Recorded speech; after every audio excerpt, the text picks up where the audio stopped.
생산과 소비를 시작하겠습니다. 사업체. 앞에서 살펴보았듯이 현 시대에서 대부분의 사회 구성원들은 사업체로부터 얻은 소득으로 살아간다. 즉, 대부분의 사회 구성원들에게 사업체는 중요한 자본이다. 그래요. 기업 소유자에게도 사업체는 소득을 얻는 작업수단이고, 근로자에게도 사업체는 소득을 얻는 작업수단이죠. 둘 모두에게 자본이 된다. 이것을 뭐랬나요? 사업체의 양면성이다. 그렇게 얘기했죠. 페이지 26페이지 보면 알 수 있죠. 이미 언급을 했어요.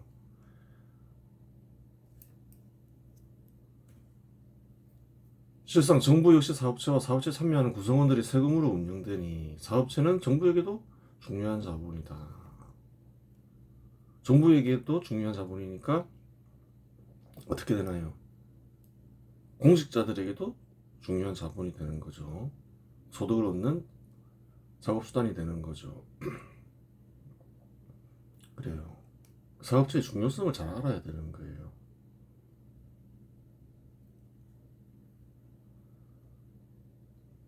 사회 구성원 전체에게 자본이 되는 거죠. 현 시대에서 사업체를 제약시하는 견해들이 있잖아요. 대표적인 견해가 사회주의, 공산주의 견해잖아요. 제약시하면 어떻게 되나요? 재앙이 떨어지는 거예요. 예전에 추구한 표가 있죠. 과거에도 그랬지만 현 시대도 마찬가지죠. 2010년까지만 하더라도 베네수엘라가 멀쩡한 나라였잖아요. 12,000불. 사회주의를 실현하겠다면서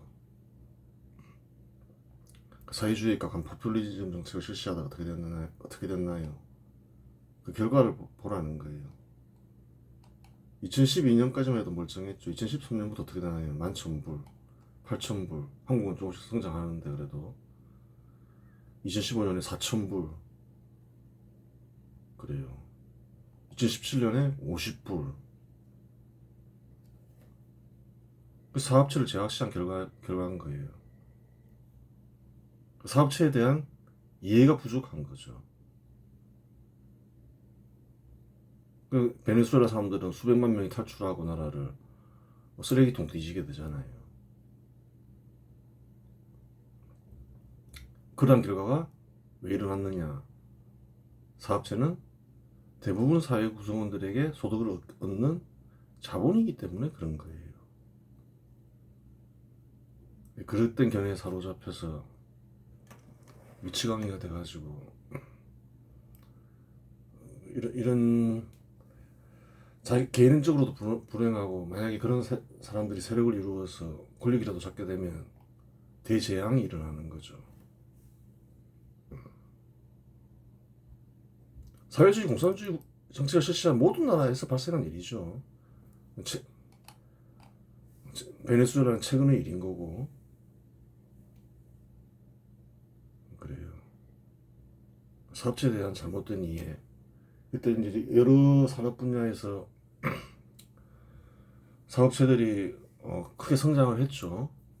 거기에 대한 반발심으로 나온 견해가 사회주의 공산주의 견해잖아요.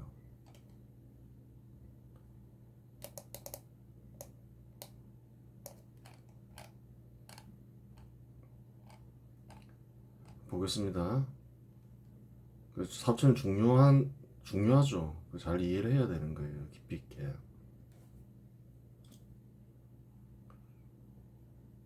따라서 사업체의 존재 원리를 밝히는 일은 경제 현상을 이해하는 데 있어서 가장 중요한 일 중 하나가 된다. 아주 흥미로운 일이기도 하죠. 우리 실생활에 관계 있는 것이기도 하고, 어, 흥미로운 일인 거예요.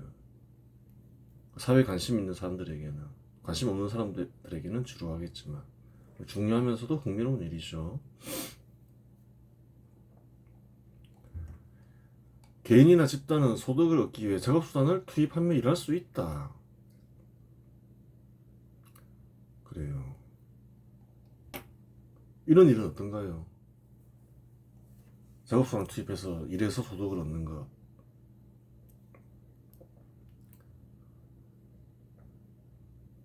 현 시대에서 흔히 일어나는 일이죠. 고대는 어떨까요? 고대에도 뭐 작업수단을 투입해서 일을 하죠. 늘 있어 왔던 거예요. 모든 사람이 그렇게 사느냐, 소득을 얻는. 그렇진 않죠. 작업수단을 투입 안 할 수도 있잖아요. 노예 신분으로 일하거나 근로자 신분으로 일하면. 이처럼 소득을 얻기 위해 작업수단을 투입하여 활동하는 주체를 사업체로 규정할 수 있다. 그래요. 작업수단 투입하면서 이제 활동하는 주체가 있죠. 그래요. 그 주체는 무엇과 무엇이 결합되어 있나요? 사람과 작업수단이 결합되어 있다. 또한 사업체는 전 산업 영역에서 생기는 것이지 특정한 산업에서만 생기는 것은 아니다. 또 무슨 말을 쓸 수 있나요? 또한 이러한 사업체는 어느 시대나 있는 것이지 특정 시대에만 있는 것은 아니다. 그래요. 개인이나 집단 소득을 얻기 위해 작업수단을 투입해서 개인이 일할 수도 있고 집단이 일할 수도 있죠. 그러한 주체가 현 시대에만 있냐는 거예요. 아니라는 거예요. 그래서 예전에 얘기했잖아요. 현 시대를 자본주의 시대라고 규정짓는데 틀린 규정이라고. 그러면 마치 거기서 이제 자본은 사업체를 뜻하겠죠. 사업체가 현대에만 존재하는 것처럼 보이잖아요.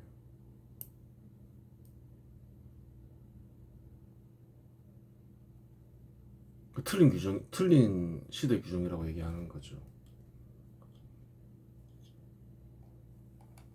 곡물을 생산하는 농장은 대표적인 농업사업체이다. 농업사업체는 고대부터 쭉 있어 왔죠. 고대에서 제일 중요한 사업체로 여겨졌죠. 이러한 농장은 토지, 농기구, 비료와 같은 작업수단과 인간의 활동을 결합하여 곡물을 생산한다. 또한 가수원이나 축산업체 역시 농업사업체 한 형태로 과일, 채소, 고기, 우유 등의 소비 대상을 생산한다. 현 시대에도 농장이 있죠. 있어요. 소수가 참여할 수도 있고 한 개인만 참여할 수도 있고 아니면 수만 명이 참여할 수도 있고 그런 농업사업체가 있다는 거예요. 현 시대에도 수만 명이 참여한 농업사업체가 있다는 거예요. 고대에는 어땠나요? 고대도 마찬가지죠. 소수가 참여하는 농업사업체가 있고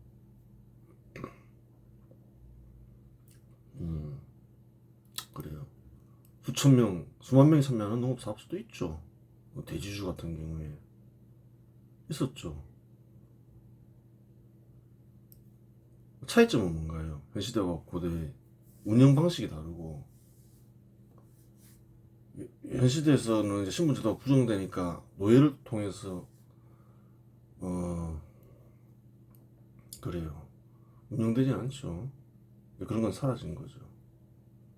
사라진 것도 얼마 되지 않았잖아요. 미국에서도 남북 전쟁이 일어난 뒤에 그런 형태가 사라졌잖아요.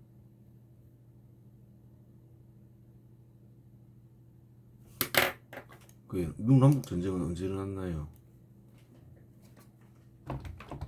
남북 전쟁 발생 시점은 1861년. 그러니까 완전히 사라진 것도 그 뒤도 좀 있었죠. 하여튼 뭐 미국에서 사라진 것도 한 100, 한 5, 60년밖에 안 됐다는 거예요. 얼마 되지 않았다는 거예요. 운영 방식이 다르고 또 소득을 얻는 방식이 또 바뀐 거죠. 운영 방식은 이제 어떤가요? 바뀐 부분이 있고 안 바뀐 부분이 있고 또 이제 목적이 좀 바뀌었죠. 사업체의 목적이 바뀐 거예요. 직접 생산해서 직접 소비할 것인가, 아니면 이거 팔아서 화폐를 얻어서 어 그래요. 각 개인이 소득을 나눌 것인가, 뭐 이런 부분이죠. 이러한 사업체는 채굴 장비와 기술과 인간의 활동을 결합하여 채굴한 뒤 에너지 산업이나 제조업에 공급함으로써 소득을 얻는다. 농업에 대해서 보면 그 다음 광업 봐야 되겠죠. 광업은 지하전이나 광물을 채굴하여 공급하는 산업으로 이 과정에서도 다양한 사업체가 존재한다. 예를 들어 석탄을 채굴하는 광산업체는 대표적인 광업사업체이다. 이러한 사업체는 채굴 장비와 기술과 인간의 활동을 결합하여 채굴한 뒤 에너지 산업이나 제조업에 공급함으로써 소득을 얻는다.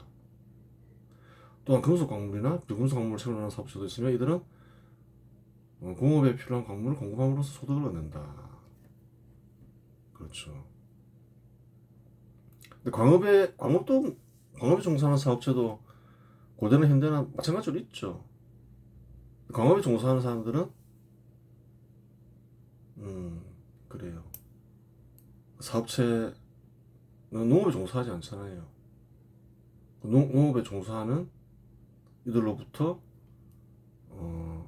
그래요. 필요한 식량을 얻어야 되겠죠.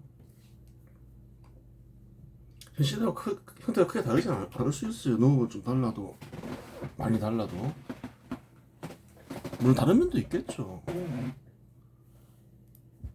신분제 사회였으니까, 그리고 산업 간의 불평등이 있었으니까, 농업의 지배자가 농업 그 명령하에 이제 광업사업체가 움직였을 수 있잖아요. 하라는 대로 하고 필요한 식량을 얻고 거래하는 게 아니라. 한 사례를 살펴봐야 되는 거죠.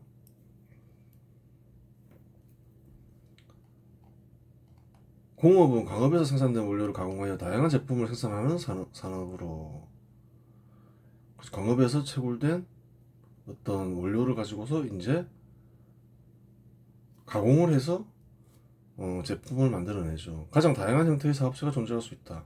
즉 가공을 통해 만들어지는 대상의 수가 증가하면 증가할수록 사업체는 다양해지고 그에 따라 사업체의 수 역시 증가한다. 과거에는 어떤 자동차를 생산하는 사업체나 전자제품을 생산하는 사업체가 이런 사실을 증명한다. 자동차 생산하는 사업체나 전자제품을 생산하는 사업체는 고대에 없었잖아요. 가공을 통해 만들어지는 대상의 수가 증가함에 따라서 그래요. 사업체의 종류도 다양해지고 수도 많아지겠죠.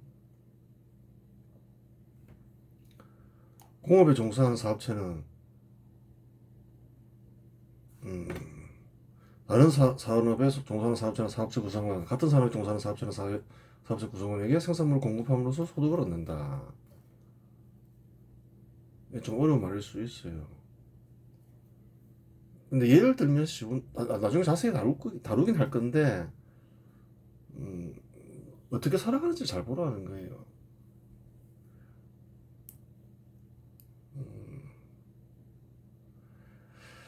예를 들어서 자동차 생산업체가 있다. 그 참여해서 이제 소득을 얻죠. 그 자동차는 다른 산업에 종사하는 사람들이나 사업체에 판매를 하겠죠. 또 같은 제조업에 종사하는 공업에 종사하는 사업체나 사회 구성원에게 팔고 소득을 얻잖아요. 그 얘기인 거죠. 팔면서 소득을 얻고, 또 소득을 얻은 이들은 소득을 얻은 참여자나 사업체는 또 그것을 또 다른 산업의 사업체로부터 또 구매하고 서로 팔고 산다는 거예요. 쉽게 얘기해서.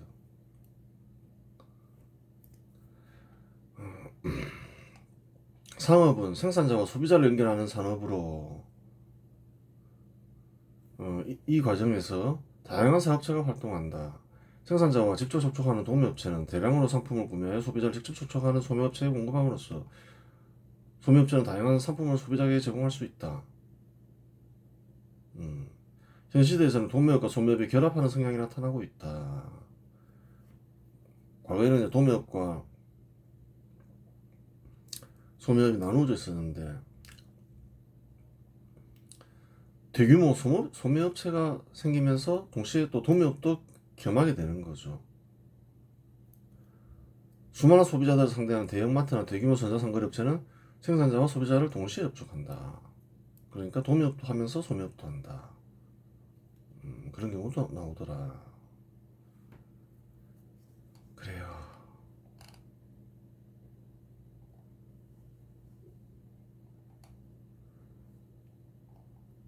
그걸 알아야 되는 거예요. 이 사업체라는 거는 여기서는 이제 고대에도 있고 현대에도 있었다. 역사적 사실을 확인하면 되는 거죠. 그건 나중에 뒤에 하기로 하고 천천히. 또한 인원의 수에 제한이 있는 것도 아니다. 그러니까 사업체는 모든 산업 분야에서 생길 수 있다. 앞에서 얘기한 그거죠. 또한 인원의 수에 제한이 있는 것도 아니다. 한 명이 한 사업체를 형성할 수 있는가 하면 수천 명이 한 사업체를 형성할 수도 있다. 어느 정도 규모가 있는 사업체를 기업체의 경우 기업이라고 부르기도 하죠. 그래요. 근데 사람 수가 많냐 적냐에 따라서 어떤 사업체의 본질이 달라지는 것은 아니다. 재산을 투입해서 소득을 얻는 주체, 그것은 뭐 사람 수요에서 결정되는 게 아니다. 이 말이, 그걸 알아야 돼. 그 말을 전하고 싶은 거죠. 그 사실이죠. 작은 텃밭을 가꾸는 농부나 가족 단위의 소규모 농장은 한 명 또는 소수 인원으로 운영된다. 수확한 곡물이나 채소나 과일이 근한 사업체의 소득이 된다. 대규모 농장의 경우 수백 명에서 수천 명의 인원이 투입되어 운영된다. 돌푸드 컴퍼니는 과일 등 채소를 재배하며 전 세계적으로 농장을 운영하고 있는데 직원 수는 2023년 기준 약 74,300명에 이른다. 7만 명이 투입돼서 농사를 지을 수도 있고 한 명이나 여러 명, 소수 몇 명이 가족 단위로 농사를 지을 수도 있다는 거예요. 본질은 뭔가요? 자본을 투입해서 농사를 지어서 소득을 얻는다. 그 사실은 10명이건 100명이건 1000명이건 10,000명이건 바뀌지 않는다는 거예요. 그 사업체의 본질이 바뀌는 건 아니라는 거예요.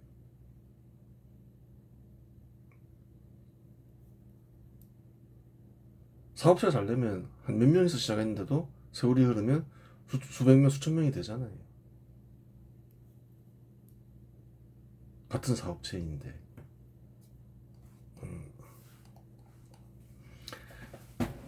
광산업체도 마찬가지겠죠. 뭐 소규모 광산업체는 한두 명의 기술자나 사업자가 같이 채굴 작업을 수행하는 경우가 있다. 뭐 자갈이나 석재를 채굴하여 이렇게 지역 건축업체에 이렇게 할 수 있다. 반면에 뭐 수만 명이 참여할 수 있다. 뭐 예를 들어서 리오틴토는 첨단 채굴 장비와 자동화 시스템을 통해 대량의 자원을 채굴하며 에너지 산업과 제조업에 필수적인 원료를 공급한다. 리오틴토는 전 세계 여러 대륙에서 광산을 운영하며 직원 수는 약 5만 명에 이른다. 그래서 소득을 얻은 이들은 또 다른 산업으로부터 필요한 소비 대상이나 작업수단을 구매하겠죠.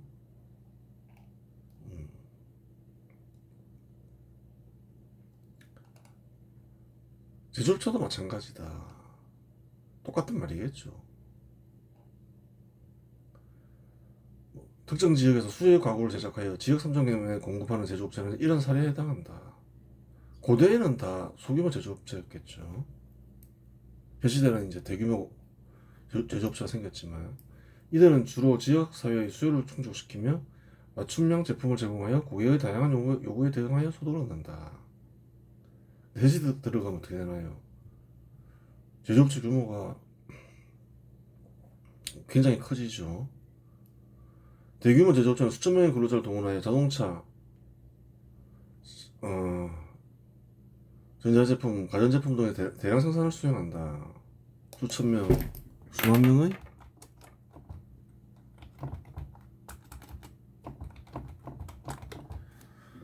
예를 들어 글로벌 제조기업인 삼성전자는 첨단 생산 라인과 자동화 시스템을 통해 다양한 전자제품을 대량 생산하며 전 세계 소비자들에게 필수적인 제품을 공급한다. 그래요. 삼성전자는 전 세계 여러 국가의 제조시설을 운영하며 직원 수는 약 30만 명에 이른다.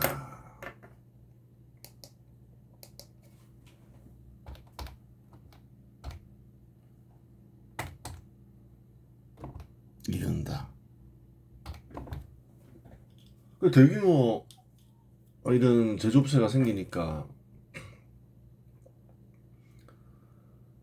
그에 대한 이제 반발심 역시 많은 사회 구성원들이 지녔죠. 그러면서 나온 게 이제 원래 제조업체는 늘 있었지만 늘 있어왔잖아요. 뭐 농기구도 만들고 무기도 만들고 소규모였는데 갑자기 대규모가 되니까 대규모 사업체가 등장하니까 그에 대한 반발심이 크게 일어났던 거예요. 새로운 어떤 세력이 형성되고 사회적인 어떤 미력을 지닌 이들이 생기니까 처음에 반발하는 이들은 이제 농업을 지배하던 이들 귀족들이죠. 그 반발이 일어났고 그런 세력이 이제 사라지게 되니까 두 번째 반발 세력은 이제 사회주의 공산주의 견해로 이제 무정한 이들이 나타난 거죠. 반발 세력이었던 거죠.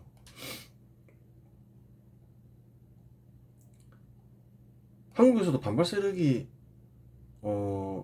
있었죠. 이렇게 사업체를 막 육성할 때 대표적인 정치인은 저희 민주당의 김영삼, 김대중 대통령이 아주 강하게 반발을 했죠.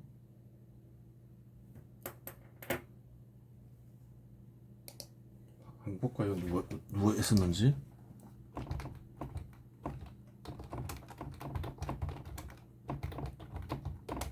군사정부 산업화 정책에 반대한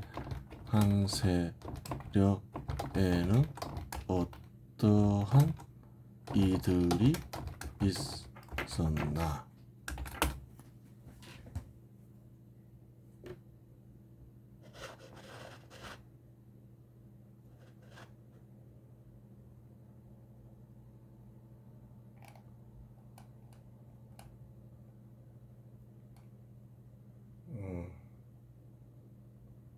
뭐 노동자 계층도 반대했다고.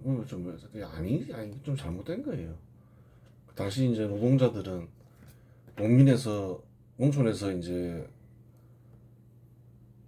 그래요. 옹리들이 많았죠. 농사 짓기가 열악해서.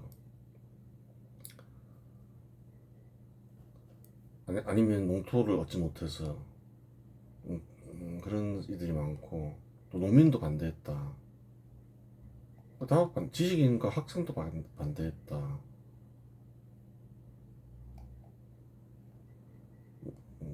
그래요. 좀 구체적으로 보긴 봐야 되는데 다 반대했다는 거예요. 지식인도 대부분 반대하고 그랬다는 거예요. 그러니까 뭐 정확한 내용을 좀 따져봐야 되는 거죠. 누가 뭐 어떻게 만드는지 알 수가 없으니까 구체적인 인물들을 예로 들어봐.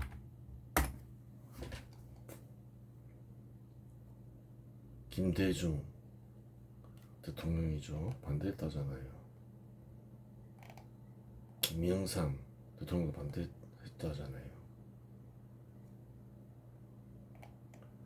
김대중 대통령 대기업 중심의 산업화 정책을 반대했다.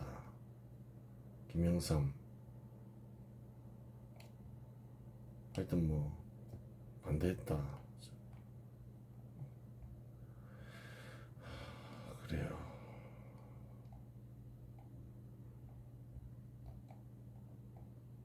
경제학자들도 반대했다.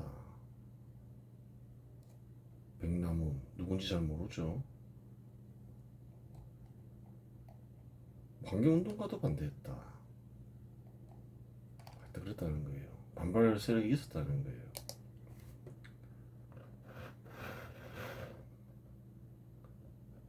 근데 그건 없었죠. 그 다른 나라하고 달리 이제 농업의 지배자들하고 한판 전쟁을 벌여야 되는데 통상 그런 일은 없었죠. 다 제거당했잖아요. 일제시대 때 이제 배제되고 또 이제 한국이 세워질 때 농지개혁을 통해서 이제 힘을 다 잃어버린 거죠.